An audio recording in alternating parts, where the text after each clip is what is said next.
A skeletal polar bear, ribs jutting through matted yellow fur, staggered through the blizzard toward the light.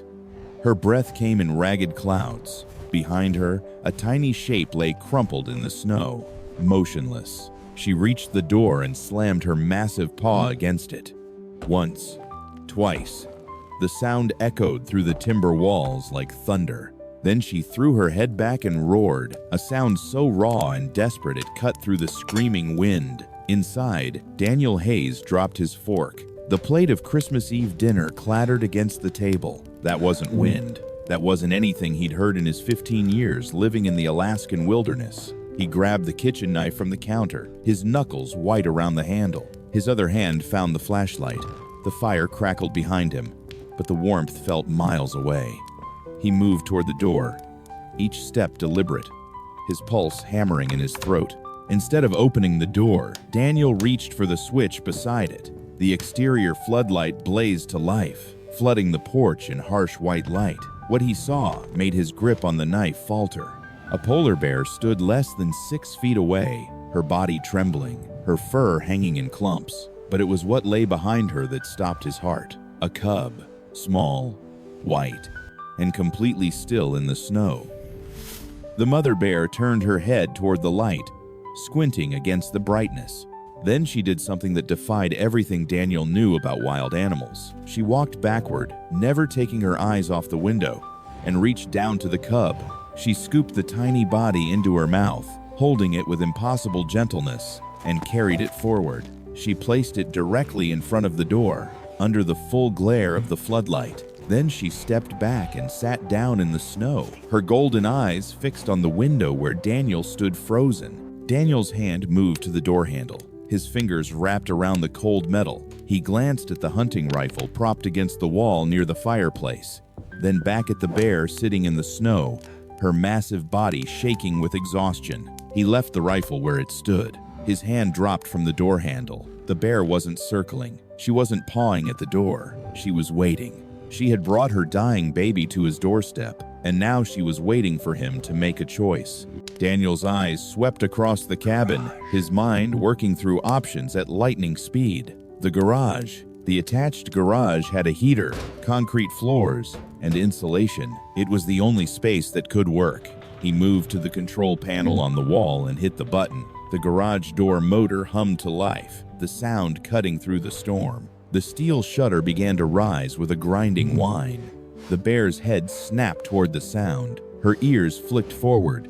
She stood up, her movement slow and cautious, and looked from the rising garage door back to the cabin window. Daniel watched from behind the reinforced glass, his breath fogging the pain. The bear seemed to understand. She bent down, carefully lifted the cub in her jaws, and walked toward the garage opening. Her steps were measured, deliberate. She disappeared into the darkness of the garage, and Daniel heard the soft thud of her body settling onto the concrete floor. Daniel ran to the kitchen, yanking open the freezer. He grabbed the slab of beef he'd been saving, a massive roast that had cost him a small fortune to have shipped up from Anchorage.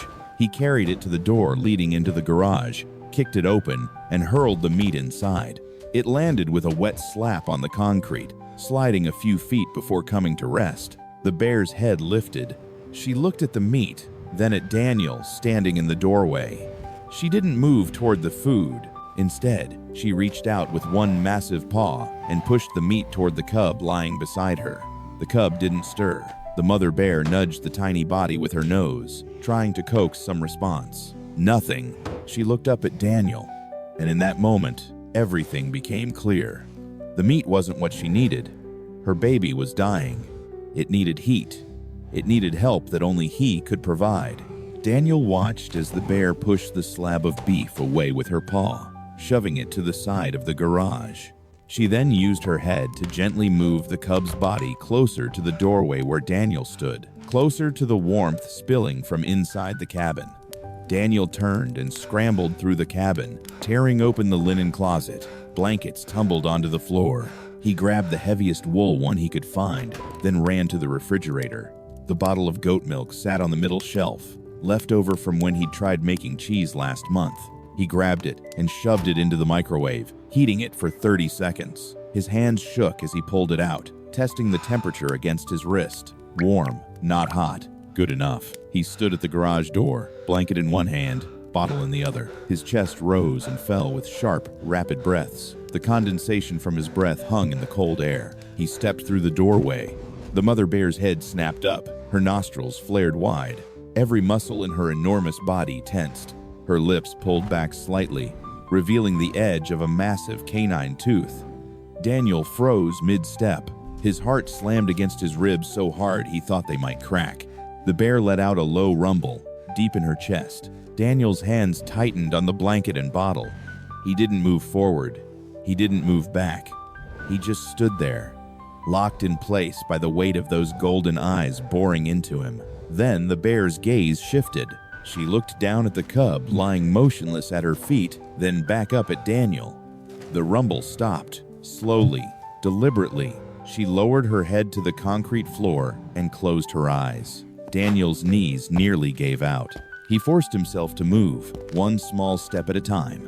He knelt down about 4 feet away from the bear and her cub, close enough to reach the tiny body, but far enough to avoid triggering an attack. He spread the wool blanket over the cub, tucking the edges gently around the small, shivering form. The mother bear's eyes opened to slits, watching his every movement, but she didn't lift her head. Daniel unscrewed the cap on the bottle and tilted it over the cub's mouth. A single drop of warm milk landed on the tiny pink tongue. No response. Another drop. Nothing. Daniel's throat tightened. He tried again, letting 3 drops fall in quick succession. The cub's tongue flickered, just barely. Then it moved again, this time with more strength.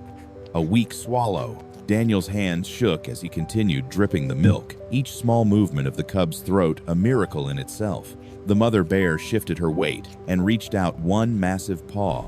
Daniel's breath caught. The paw moved slowly across the concrete, claws scraping softly against the floor, and came to rest inches from Daniel's knee. Not touching, just there, a presence, an acknowledgement. Daniel looked up at her face. Her eyes were half closed, exhausted, but there was something in them that looked almost like relief. She watched him feed her baby, and she didn't move. Minutes stretched into an hour. The cub's breathing deepened. Its body stopped shivering as the warmth from the blanket and the milk began to take effect. The mother bear finally turned her attention to the slab of beef lying discarded in the corner. She rose slowly, her movements stiff and labored, and walked over to it. She ate in silence, chewing with a quiet dignity, her eyes never leaving Daniel and her cub for more than a few seconds. Daniel sat on the cold concrete floor, his back against the wall, watching the surreal scene unfold in front of him. A polar bear in his garage, eating his Christmas roast while he bottle-fed her dying cub. If anyone had told him this would be how he spent Christmas Eve, he would have laughed them out of the territory. But here he was, and somehow, it felt like the most important thing he'd ever done. Hours passed. The storm outside began to weaken, the howling wind dropping to a dull roar, then to silence. The first pale light of dawn crept through the high window of the garage, painting long shadows across the concrete. The cub was awake now, its small black eyes bright and alert. It let out a tiny, high-pitched yip and nuzzled against its mother's fur. The mother bear responded with a low, rumbling sound, almost like a purr, and began grooming the cub with her enormous tongue. Daniel stood up slowly, his legs stiff and aching from sitting on the cold floor all night. He walked to the main garage door and hit the button. The motor whirred, and the steel shutter began to rise, revealing a world transformed. Fresh snow covered everything in a pristine white blanket. The storm had passed, leaving behind a crystalline silence that felt almost sacred. The mother bear lifted her head, her nostrils flaring as she caught the scent of the open air. She stood up, her movement stronger now, more confident. The cub scrambled to its feet, wobbling slightly but managing to stay upright.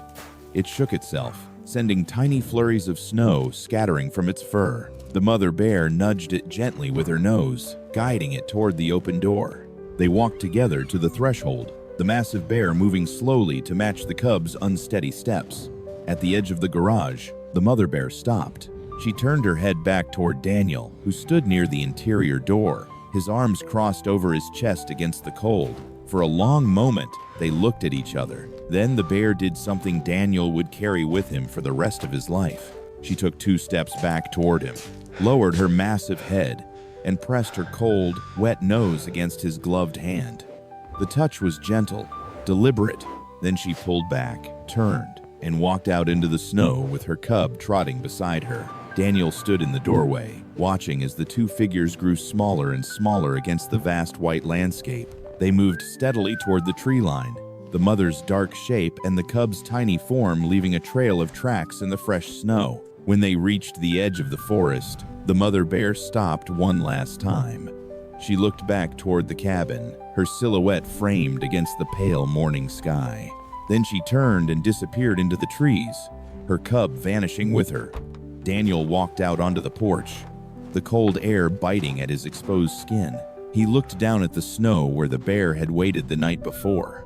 There, pressed deep into the frozen ground, was a single massive paw print. Right beside it, almost lost in the shadow of the larger print, was a tiny, delicate one. He crouched down, his hand hovering over the marks. They were already beginning to fill with fresh snow, nature slowly erasing the evidence of what had happened here. He stood up and turned back toward the garage. The wool blanket lay crumpled on the concrete floor, covered in white fur. Daniel picked it up, holding it in both hands. He pressed it against his face, breathing in the wild, musky scent of the Arctic. His eyes closed. The weight of the night settled over him, a mixture of exhaustion and something else, something profound. He had looked into the eyes of one of nature's most powerful predators and seen a mother. He had crossed a line between species that weren't supposed to exist, and in doing so, he had witnessed something most people would never believe. Daniel folded the blanket carefully and carried it back into the cabin. He set it on the kitchen table, next to his cold, untouched Christmas Eve dinner. Outside, the sun continued to rise, casting long golden rays across the snow-covered wilderness. The world was the same as it had been yesterday, but Daniel knew he wasn't. Something had changed in that garage, something he couldn't quite put into words but would spend the rest of his life trying to understand. The paw prints in the snow would fade.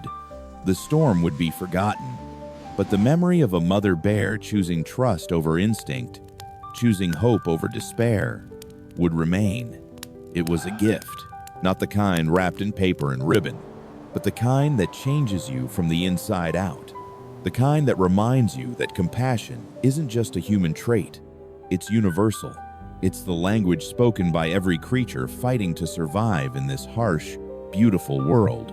If you were standing in Daniel's boots that Christmas Eve, with a starving polar bear at your door and a dying cub in the snow, what would you have done? Share your thoughts in the comments below. Let us know where you're watching from, and help us spread the message that wildlife protection isn't just about laws and boundaries. It's about moments like these. Moments when we choose to see ourselves in the eyes of another living being and act with courage and kindness. Thank you for being part of this journey with us.